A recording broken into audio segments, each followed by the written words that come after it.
The one-time amateur musician believed he would be bigger than the Beatles.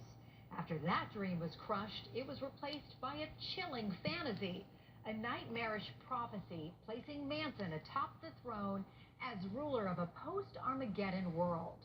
This is the story of how a career criminal calling himself Jesus convinced his young followers to slaughter innocent victims, delivering Charles Manson the fame he craved. Here's Keith Morrison with The Summer of Manson.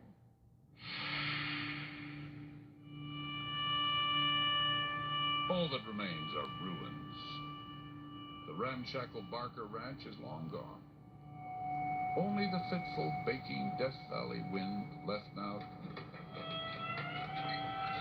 to stir the faded bits, the rusted junk. The artifacts from another time when this was ground zero for one of the most infamous crimes in history, the hideout of a living personification of evil. You've got it stuck in your brain that I murdered somebody. Charles Manson. One hot, dry weekend in Los Angeles, August 1969. A pregnant movie star slaughtered, along with 4 others in her home. Across town, a couple butchered in theirs.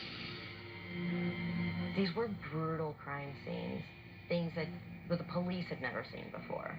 Murder so bloody, so ugly, they rewrote history, became a kind of bookmark as an era of optimism ended and a darker time began.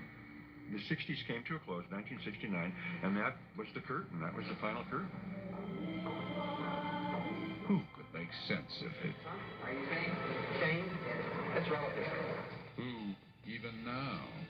How do our kids end up doing this kind of incredibly violent crime? How did that happen?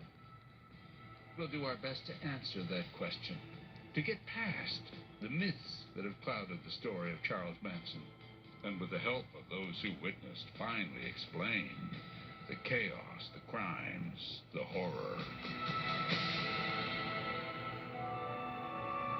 It's a story that begins at a small mill town on the banks of the Ohio River, McMecken, West Virginia, where the myth Manson spun had its beginning.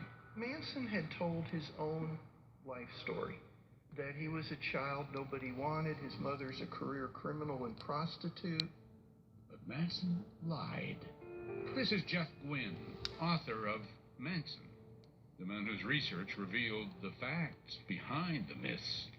Manson was raised by a very loving family, his uncle and aunt and his grandmother. These were folks who were very religious, and they, of course, wanted Charlie to go to church, which he hated. But he had an amazing knack to memorize scripture.